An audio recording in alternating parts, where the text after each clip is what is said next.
সুপ্রিয় গুচ্ছ ভর্তিচ্ছু শিক্ষার্থীরা, আশা করছি তোমরা সকলেই ভালো আছো, সুস্থ আছো এবং সুন্দর আছো। সেটি হয়তো শারীরিকভাবে কিন্তু মানসিকভাবে অতটা নেই, কারণ তোমরা বেশ কয়েকদিন ধরেই কিন্তু গুচ্ছের ভর্তি প্রক্রিয়ার মধ্যে আছো। বিশেষ করে যারা ওয়েটিং আছো এখন পর্যন্ত, তাদের কিন্তু একটি মানসিক চিন্তার বড় কারণ হচ্ছে গুচ্ছের এই ভর্তি প্রক্রিয়া। তো আজকের এই ভিডিওর মাধ্যমে আমরা তোমাদের কাছে নতুন কিছু সুযোগ কিংবা নতুন কিছু দিক, নতুন কিছু সম্ভাবনা উন্মোচন করার চেষ্টা করব, এবং তোমাদের যেই প্রশ্নগুলো থাকে গুচ্ছ কেন্দ্রিক, আমরা অনেক দিন ধরেই গুচ্ছ নিয়ে আসলে ভিডিও মেক করব করব বলতেছি, কিন্তু আসলে করতে পারছি না। এই জন্য, কারণ আমাদের কাছে যদি কোনো আপডেট না থাকে কিংবা কোনো নির্ভরযোগ্য তথ্য না থাকে, তাহলে আমরা আসলে ভিডিও বানাতে পারি না। তো ওই জায়গা থেকে আসলে আমরা এতদিন বিরত ছিলাম গুচ্ছ কেন্দ্রিক কোনো ভিডিও বানানোর ক্ষেত্রে। তো আজকে মনে হয়েছে যে তোমাদের সামনে কিছু ব্যাপারে কিছু কথা বলি, যেহেতু চূড়ান্ত ভর্তি আজকেই শেষ হতে যাচ্ছে। 7 তারিখের মধ্যেই একটি ডেডলাইন সেক্ষেত্রে তারা দিয়েছিল। তো চূড়ান্ত ভর্তির পরে আসলে কি হতে পারে? অনেকেই বলছে চূড়ান্ত ভর্তির পরে গণবিজ্ঞপ্তি দিতে পারে, কিংবা অনেকেই বলছে সেক্ষেত্রে বিশেষ মেরিট দিতে পারে। ঠিক আছে, বিশেষ মেরিট দিতে পারে, আমি এই কথাটি এখানে লিখি নাই যদিও। বিশেষ মেরিট দিতে পারে। তারপরে নতুন মাইগ্রেশন আসলে দিবি কিনা, কারণ তোমরা অনেকেই দেখা গিয়েছে একটু নিচু মানের সাবজেক্ট পেয়েছো, কিংবা তোমাদের পছন্দ নয় এরকম সাবজেক্ট পেয়েছো। তো তোমরা যে সাবজেক্টে স্বাচ্ছন্দ্য বোধ করো না বা করছো না, তোমরা স্বাভাবিকভাবেই সেটি নিয়ে আগামী 4 বছর 5 বছর তোমার শিক্ষা জীবন তুমি সেক্ষেত্রে কন্টিনিউ করাটাও একটা চ্যালেঞ্জিং বিষয় হয়ে দাঁড়াবে তোমার জন্য। তো সেই জায়গা থেকে তোমাদের কাছ থেকে প্রশ্ন উঠছে যে নতুন করে কোনো মাইগ্রেশন লিস্ট প্রকাশিত হবে কিনা, বা মাইগ্রেশন জিনিসটা আসলে কোন বিষয়ের উপর নির্ভর করে, এটাও একটা বিষয়। ঠিক আছে, এই বিষয়ে আজকে কথা বলবো। তারপরে সর্বশেষ তোমরা যারা ওয়েটিং আছো, তোমাদের জন্য আসলে স্বস্তির সুখবর কয়েকটি দিব আজকে আমি এই ভিডিওতে, এবং সেগুলো একদম প্রমাণ সহ তোমাদেরকে আমি দেখানোর চেষ্টা করব। তো যাক, আজকের ভিডিও শুরুতেই যেহেতু চূড়ান্ত ভর্তি নিয়ে একটু কথাবার্তা চলছে, বা আজকে শেষ তারিখ, একটি কথা বলে রাখি যে তোমরা তোমরা প্রাথমিকভাবে ভর্তি হয়েছো, এই প্রশ্নটা আমি অনেকবার পেয়েছি। এজন্য আসলে একটু বলে রাখি প্রথমেই, যে ধরো তুমি একটি ইউনিভার্সিটিতে, আচ্ছা আমি একটু স্লাইড চেঞ্জ করি। আচ্ছা, তো ধরো তুমি সেক্ষেত্রে বরিশাল ইউনিভার্সিটিতে তুমি তোমার প্রাথমিক ভর্তির যে ডকুমেন্টস গুলো আছে সেগুলো তুমি সাবমিট করেছো। এখন তোমার চূড়ান্ত ভর্তিও সেই বরিশাল ইউনিভার্সিটিতে হবে। তাহলে তোমার আসলে নতুন করে কাগজ উত্তোলন করে আবার সাবমিট করার যে প্রসেস, সেই প্রসেসে যেতে হবে না। শুধু তোমাকে যে স্লিপটা দেওয়া হয়েছে, সেই স্লিপটা তোমার সাথে নিয়ে গেলেই হবে, আর এক্সট্রা কিছু ডকুমেন্টস থাকে সেগুলো নিয়ে গেলেই হবে। ক্লিয়ার? আশা করি এই বিষয়টি ক্লিয়ার হয়েছে ভাইয়া, কারণ তোমরা অনেকেই জানতে চাচ্ছ। তারপরে নতুন করে যদি কোনো ইউনিভার্সিটি আসে, তার মানে তুমি ধরো প্রাথমিক ভর্তি হয়েছে বরিশাল ইউনিভার্সিটিতে, তোমার নতুন করে আসছে হচ্ছে সেক্ষেত্রে আহ যশোর বিজ্ঞান প্রযুক্তি। ঠিক আছে, তো তাহলে তোমাকে কি করতে হবে? বরিশাল থেকে কাগজপত্রগুলি নিয়ে উঠিয়ে তারপরে যশোরে সাবমিট করতে হবে। তো এটাই, জাস্ট এটাই বলার ছিল। এখন আসি যে আসলে তোমাদের 7 তারিখে যেহেতু সেক্ষেত্রে চূড়ান্ত ভর্তির তারিখ শেষ হয়ে যাবে, তার পরবর্তীতে কি হবে? তো গুচ্ছ ভর্তি কমিটি একটি প্রাথমিক তারিখ দিয়েছে ক্লাস শুরু হওয়ার, সেটি হচ্ছে 11ই আগস্ট। তো আসলে 11ই আগস্ট যদি ক্লাস শুরু হয়, আসলে এটা শিওর বলতে পারছি না আমি যে আসলে শুরু হবে কিনা। আমার ব্যক্তিগতভাবে চিন্তা থেকে আমি সেটি মনে করছি শুরু হতেও পারে, নাও হতে পারে। তো যদি শুরু হয় 11ই আগস্ট, তো এই যে 7 তারিখ থেকে 11 তারিখ, একটি 4 দিনের যে একটি গ্যাপ, এই গ্যাপে আসলে কি হবে? এই গ্যাপে তোমরা যারা চূড়ান্ত ভর্তি হয়েছো ভাইয়া, এখন আমি বিগত ভিডিওগুলোতে অনেকবার করে বলেছি যে আসলে অনেকেই এই চূড়ান্ত ভর্তি হবে না।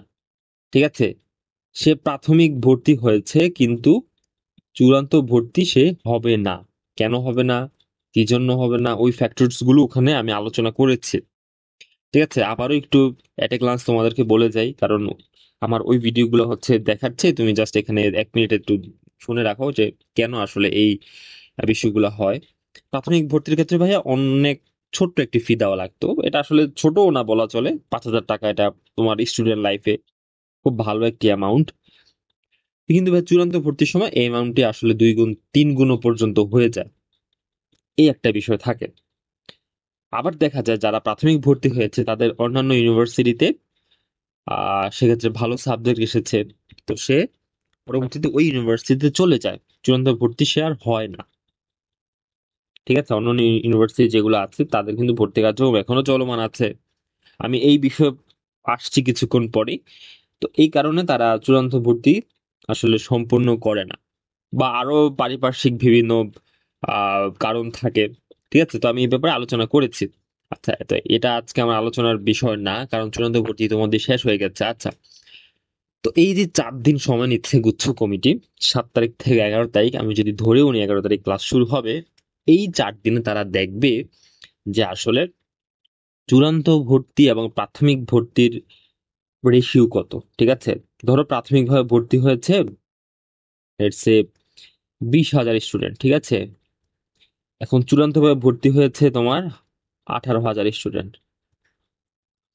এখন এই বাকি 2,000 আসন কি করবে? কারণ গুচ্ছ কমিটি যখন দেখেছে যে 20,000 সিটের 20,000টাই ফিল আপ হয়ে গেছে, তখন তারা চূড়ান্ত ভর্তির দিকে সেক্ষেত্রে তারা ফরওয়ার্ড করেছে। তো এই যে এখন 2,000 আসন যে এখন পর্যন্ত ফাঁকা থাকলো, ঠিক আছে, এখন এই 2,000 আসনে কি করবে তারা?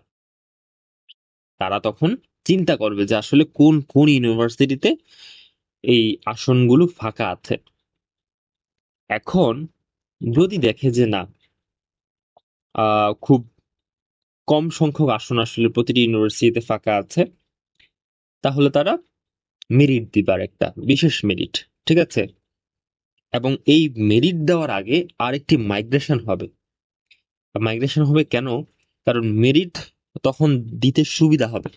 ঠিক আছে, মাইগ্রেশন দিলে কি হবে? উপরের দিকের সাবজেক্ট গুলো ফিল আপ হয়ে যাবে। এখন ধরো আমি তোমাকে একটা কথা চিন্তা মানে দেখাই, ঠিক আছে। আমি একটু অন্য একটা স্লাইডে যাই। এখন ধরো লেটস সে তোমার আহ ইসলামিক ইউনিভার্সিটি তুমি চিন্তা করো, যে ইসলামিক ইউনিভার্সিটিতে চূড়ান্ত ভর্তির পরে ধরো ফিজিক্স, কেমিস্ট্রি, ইংলিশ, ঠিক আছে, তারপর হচ্ছে ইকোনমিক্স, তারপর হচ্ছে বাংলা, ঠিক আছে, বা ইসলামিক স্টাডিজ, বা আইআর, ঠিক আছে, বা ধরো নিচের দিকের কিছু সাবজেক্ট আছে, ধরো আমি সেগুলো ফাইন আর্টস দিলাম, ঠিক আছে, ফাইন আর্টস। এখন তুমি চিন্তা করো মাইগ্রেশনটা যদি না দিয়ে পরবর্তী মেরিট লিস্ট তারা প্রকাশ করে তাহলে কি হবে? তাহলে দেখো, ধরো আমি চিন্তা করি যে বাংলাতে 10টি আসন ফাঁকা আছে,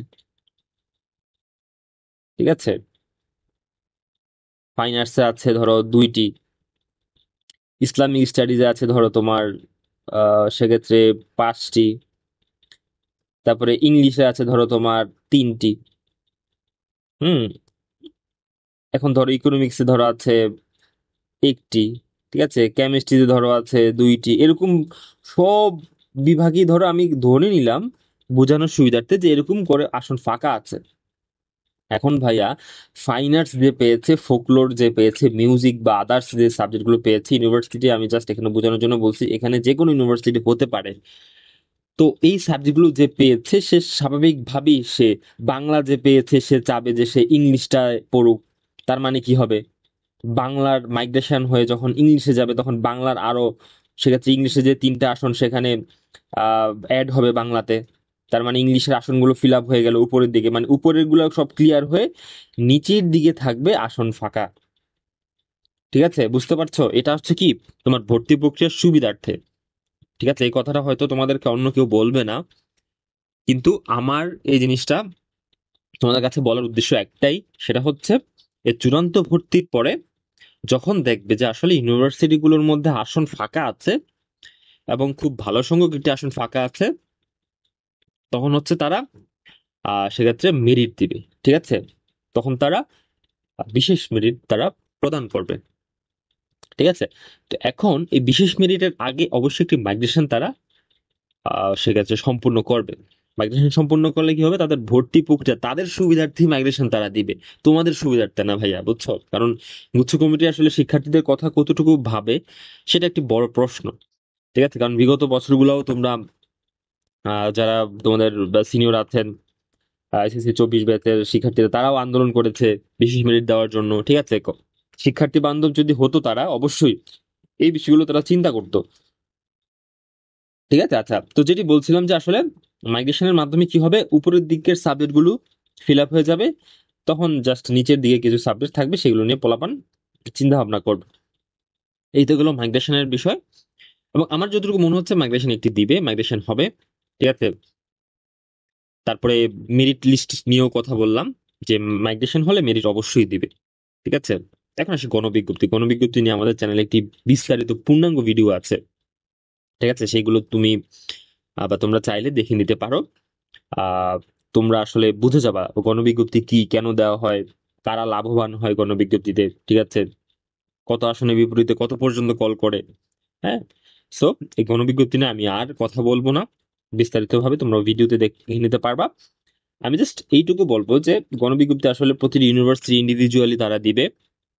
এবং যারা ইতিমধ্যে সাবজেক্ট পেয়েছো ভাইয়া, শোনো, তোমরা যারা সাবজেক্ট পেয়েছো মানে গুচ্ছে যারা ইতিমধ্যেই ধরো যে কোনো ভালো হোক খারাপ হোক মধ্যম মানের হোক, যে কোনো সাবজেক্ট পেয়েছো, যারা সাবজেক্ট অলরেডি পেয়েছো মানে যারা অ্যাডমিটেড, তারা কিন্তু ভাইয়া গণবিজ্ঞপ্তিতে সুযোগ পাবা না। ঠিক আছে, তোমাদের একমাত্র চেয়ে থাকার বিষয় হচ্ছে কি ভাইয়া, মাইগ্রেশন। এই যে আমি যে কথাটা বললাম এখন, ঠিক আছে, মাইগ্রেশন। তো তোমাদের একমাত্র লক্ষণীয় বিষয় হচ্ছে মাইগ্রেশন, তোমরা ওটার দিকেই চেয়ে থাকো এবং সৃষ্টিকর্তার কাছে দোয়া দুরূহ পড়তে থাকো, প্রার্থনা করো। এটাই হচ্ছে তোমাদের করণীয় এখন। আর যারা সাবজেক্ট পাওনি, যততম ওয়েটিং পজিশনে থাকুক না কেন ভাইয়া, তোমার সম্ভাবনা আছে। গণবিজ্ঞপ্তি আসলে যখন কল করে, তখন দেখা যাবে যে 100 আসনের বিপরীতে 1000 জনকে কল করলো, এরকম হয়। 200 আসনের বিপরীতে 1200 1500 জনকে কল করলো। ঠিক আছে, এটি কেন করে, কেন হয় এরকমটা, সেটা আমি ওই ভিডিওতে বলেছি, দেখে নিও। ঠিক আছে, তো যেটা বললাম যে আসলে বিশেষ মেরিট আহ দেওয়ার কথা তো বললাম, গণবিজ্ঞপ্তি কখন দিবে সেটাও বললাম। এখন আসি আসলে, তোমরা অনেকেই বলবা যে ভাই বলতেছেন তো আসলে গণবিজ্ঞপ্তি দিবে, বিশেষ মেরিট দিবে, কেন দিবে এগুলা? ঠিক আছে, আপনি কিসের ভিত্তিতে বলতেছেন যে এগুলো দিবে বা আসন ফাঁকা হবে, কেন বলতেছেন? আমি তোমাদেরকে কয়টা ফ্যাক্টরস বলবো এখন। ঠিক আছে, এই ফ্যাক্টরস গুলো যখন তোমরা বুঝতে পারবা, তখন আসলে এই বিষয়টা তোমাদের কাছে ক্লিয়ার হয়ে যাবে যে আমি কেন বলছি। শোনো, আমি কখনোই ভাইয়া তথ্য প্রমাণ ছাড়া, নির্ভরযোগ্যতা ছাড়া আমি কখনোই কথা বলি না। আমার প্রিভিয়াস ভিডিওগুলো যারা দেখো দেখো, আমি কিন্তু আমার ভিডিওতে কোনো ধরনের কোর্সের প্রমোশন করি না, exam batch, personal batch, foundation batch, এইসব কোনো কিছু আমি কিন্তু বলি না। ঠিক আছে, আমার ভিডিওগুলো তোমরা দেখো, চ্যানেলে প্রায় 100-র উপর ভিডিও আছে, সবগুলি তোমাদের জন্য আমি ডেডিকেটেড করছি। তোমরা আমাদের চ্যানেলের মাধ্যমে উপকৃত হচ্ছ, জানাচ্ছ, ফিডব্যাক পাচ্ছি, এটাই তোমাদের দোয়া আছে, ভালোবাসা আছে, সেটা নিয়ে আমাদের আসলে এগিয়ে যেতে ইচ্ছে করে। ঠিক আছে, সো আমাদের এই ভিডিওগুলোর পিছনে কিংবা এই তথ্যমূলক এই সেক্ষেত্রে আপডেট গুলোর পিছনে কোনো ধরনের স্বার্থ সংশ্লিষ্ট বিষয় নেই।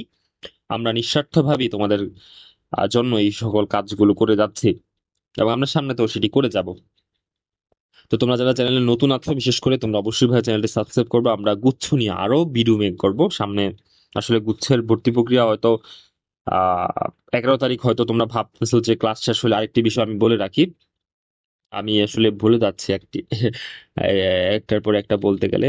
11 তারিখ তোমাদের ক্লাস শুরু হওয়ার পরে আসলে ভর্তি প্রক্রিয়া শুরু, দুঃখিত, শেষ হয়ে যাবে কিনা, আমি বলবো যে না। গণবিজ্ঞপ্তি বলো, বিশেষ মেরিট বলো, মাইগ্রেশন বলো, এগুলো ক্লাস চলাকালীন অবস্থাও তারা সেক্ষেত্রে সম্পূর্ণ করবে। ঠিক আছে, তো ক্লাস শুরু হোক বা না হোক সেটা তোমার কনসার্ন না। তুমি যদি সাবজেক্ট না পেয়ে থাকো, কিংবা যদি তুমি সাবজেক্ট পেয়েও থাকো, তাহলে তুমি সোজা 11 তারিখ সকালে উঠে তুমি ওরিয়েন্টেশনে যাবা, সমস্যা কি? তাই না? মাইগ্রেশন তো হবেই, মেরিট তো দিবি। যারা ওয়েটিং আছে তোমরা ওয়েট করো একটু ভাইয়া, ওয়েট যেহেতু করছোই 4টা মিনিট পর্যন্ত, চূড়ান্ত ভর্তি পর্যন্ত আরেকটু ওয়েট করো। ঠিক আছে, তো এটা হচ্ছে কথা, যে অনেকে প্রশ্ন করছে 11 তারিখের পরে আর ভর্তি কার্যক্রম চলবে কিনা, আমি বলবো যে হ্যাঁ চলবে। আচ্ছা, তারপর আসি যে ফ্যাক্টরস গুলো নিয়ে আমি কথা বলছিলাম যে কেন আসলে আসন ফাঁকা হবে। ঠিক আছে, দেখো ভাইয়া, প্রথমে আছে আমি ঢাকা ইউনিভার্সিটি। ঢাকা ইউনিভার্সিটি কি করছে জানো? দেখছো ওয়েবসাইটটা? দেখছো? তোমরা যারা ওয়েটিং আছো ভাইয়া শোনো, একটু খোঁজ খবর রাখো যে আশপাশে যে ইউনিভার্সিটি গুলোর ভর্তি কার্যক্রম এখনো চলমান আছে তাদের কি অবস্থা। তুমি দেখো, আমি কিন্তু ভাই এডমিশন ক্যান্ডিডেট না, ঠিক আছে? আমি তোমাদের মতো এডমিশন দিয়েছি আরো 3-4 বছর আগে, কিন্তু আমি তারপরও এই আপডেট গুলো জানি, রাখি। ঠিক আছে, আমি এমনিতেও রাখি তোমাদের জন্য ভিডিও করা ছাড়াও আমি এভাবে জানি। ঠিক আছে, খোঁজ খবর রাখি, রাখা হয়। ঢাকা ইউনিভার্সিটিতে কি হয়েছে? ঢাকা ইউনিভার্সিটিতে তোমার আহ এই ইউনিট এবং আদার্স যে ইউনিট গুলো আছে, আসন তাদের ফাঁকা। আমি কিন্তু গত ভিডিওতে বলেছি যে আসন ফাঁকা আছে তাদের অনেক।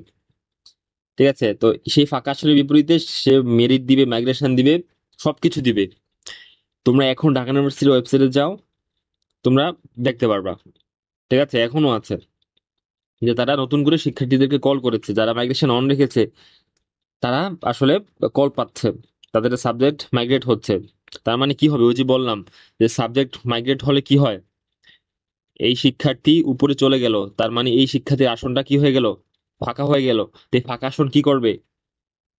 এই ফাঁকা আসন কাদেরকে ডাক দিবে? তোমাদেরকেই তো ডাক দিবে, তাই না? তোমরা যারা ঢাকা ইউনিভার্সিটিতে আসলে পরীক্ষা দিয়ে পরবর্তী ওয়েটিং এ ছিলা, হয় নাই পরে আর, তোমাদের কি ডাকবে। ঠিক আছে, তারপরে কি হয়েছে এই ইউনিটের লেদার, তারপর হচ্ছে ফুটওয়্যার, তারপরে এই কয়েকটা ডিপার্টমেন্টের হচ্ছে তোমার অনেক ভালো ধরনের রিকোয়ারমেন্ট ছিল, সেই রিকোয়ারমেন্টস শিথিল করা হয়েছে। তার মানে কমানো হয়েছে রিকোয়ারমেন্টস, তার মানে কি ওখানে অনেক সংখ্যক শিক্ষার্থীকে তারা কল করবে। তো এই লেদার ফুটওয়্যার আরো যে ডিপার্টমেন্ট গুলো ছিল, সেই ডিপার্টমেন্ট গুলোতে যখন শিক্ষার্থী ভর্তি হবে তখন কি হবে? আসন নতুন করে ফাঁকা হওয়ার সম্ভাবনা তৈরি হবে না? তোমরাই বলো। অবশ্যই হবে। তো সেক্ষেত্রে ঢাকা ইউনিভার্সিটি কিন্তু এখনো শিক্ষার্থীদের ভর্তি হওয়ার একটি সুযোগ আছে। তার মানে যারা ঢাকা ইউনিভার্সিটির পরে আদার্স ইউনিভার্সিটি গুলোতে তারা মোটামুটি মধ্যম কিংবা নিচুমানের সাবজেক্টে আছে, তারা সোজা যদি পায়, সোজা আমার আমার প্রোফাইলেরই অনেক স্টুডেন্ট আমি দেখেছি যে তারা পরবর্তীতে অনেক দিন পরে কোনো খোঁজখবর নাই, কি হয়েছে জানিও না, মাঝে মধ্যে খোঁজখবর সেক্ষেত্রে জানতে চাইতো। ঠিক আছে, আমাকে নক করতো। তারপরে একটা সময় দেখি যে স্টাডিজ এট অমুক, তারপরে ডিপার্টমেন্ট অফ তমুক, মানে ঢাকা ইউনিভার্সিটিতে সাবজেক্ট পেয়ে গেছে। বেশি দিন আগের কথা না, ঠিক আছে? তো এটাই বলবো যে হুট করেই মানে আমি চোখের সামনে আমার এরকম হয়েছে, আমার নিজের অভিজ্ঞতা। ঠিক আছে, তো এটা তো আমি আসলে আর মানে বায়বীয় কোনো কথা বলছি না। ঠিক আছে, সো এরকম হবে। ঢাকা ইউনিভার্সিটির কথা বললাম, ওদের মাইগ্রেশন বা মেরিটের কথা তো বললাম। ঠিক আছে, তারপর আসি গুচ্ছ, এগ্রি গুচ্ছ। ঠিক আছে, এগ্রি গুচ্ছতে কি হয়েছে? 10 গুণ শিক্ষার্থীকে তারা কল করেছে, তুমি বুঝতে পারছো? 10 গুণ, মানে একজন স্টুডেন্টের বিপরীতে তারা 10 জনকে কল করেছে, মানে একটি আসনের বিপরীতে তারা 10 জনকে কল করেছে।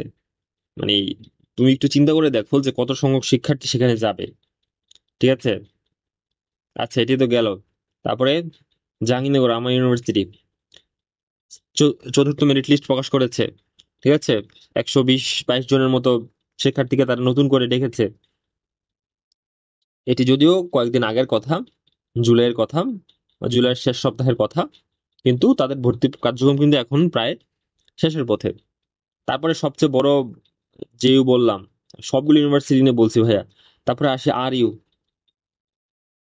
আর কি হয়েছে ভাইয়া? এখন যাও, এখন ওয়েবসাইটে যাও, ভিডিও পজ করো। ঠিক আছে, ভিডিও দেখা লাগবে না, কারণ ভাইয়া তোমাদের চিন্তা দুশ্চিন্তা সবকিছু আমরা বুঝতে পারি। ঠিক আছে, এই বুঝতে পেরিয়ে আসলে ভিডিওগুলো বানাচ্ছি। তোমাদের জন্য আমাদের খারাপ লাগে, কষ্ট লাগে, আমরাও দোয়া করি তোমাদের জন্য, তোমরা সাবজেক্ট পাও, স্বপ্নের বিশ্ববিদ্যালয়ে ভর্তি হও। আই আর ইউ ওয়েবসাইটে যাবা, এখনই যাবা। ঠিক আছে, গিয়ে দেখো 14-15টা করে মেরিট দিচ্ছে এক একটি ইউনিটে। কেন দিচ্ছে?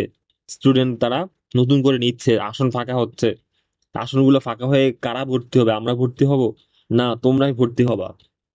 সো তোমাদের ওখানেও একটি ভালো পরিমাণ সম্ভাবনা আছে। তো কেন হতাশ হচ্ছ ভাইয়া? তারপরে আরও বললাম, ঠিক আছে, ডিসিইউ সবচাইতে বড় সম্ভাবনা, আমি ডিসিইউ নিয়ে একটু বলি তোমাদেরকে, দাঁড়াও এই স্লাইডে বলি, ঠিক আছে? ডিসিইউ, আমি ডিসিইউ নিয়ে ভিডিও মেক করছি, বাংলা সাজেশন দিয়েছি, প্রত্যেক বিষয়ের সাজেশন তোমাদেরকে দেওয়া হবে। তোমরা যারা ডিসিইউ তে পরীক্ষা দিবা তোমরা হচ্ছে যে চ্যানেল ফলো করতে পারো, ঠিক আছে?